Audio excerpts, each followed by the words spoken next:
Il y a 25 ans, avec le premier Téléthon, nos familles émergeaient véritablement du néant. Inconnues du grand public, oubliées par les pouvoirs publics, nos maladies étaient alors les parents pauvres de la recherche et de la médecine. À l'image de cette situation, l'affiche du premier Téléthon représentait un enfant s'enfonçant dans le sable, symbole de ces décennies d'oubli. Pourtant, un soir de décembre 1987, grâce à l'acharnement d'une poignée d'entre nous et grâce à l'engagement de France Télévisions, notre combat quotidien apparaissait enfin en plein jour.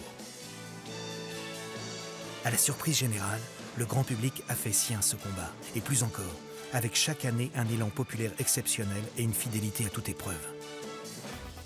25 ans plus tard, bien des victoires ont été remportées, bien des révolutions ont été engagées. Aujourd'hui, les maladies rares sont sorties de l'oubli et reconnues des pouvoirs publics. Les personnes en situation de handicap prennent la parole et leur droit à la citoyenneté est inscrit dans la loi.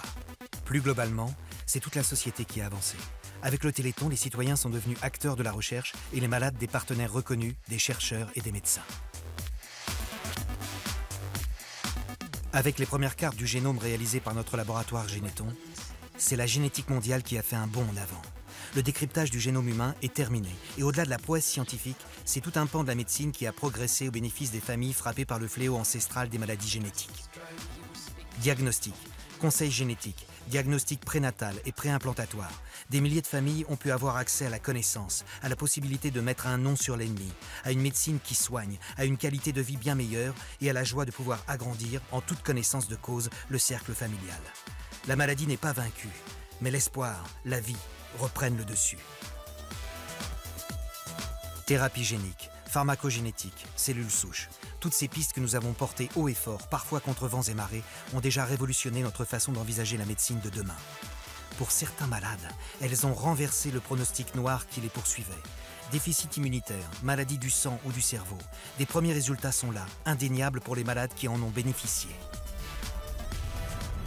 Aujourd'hui, notre force de frappe est internationale.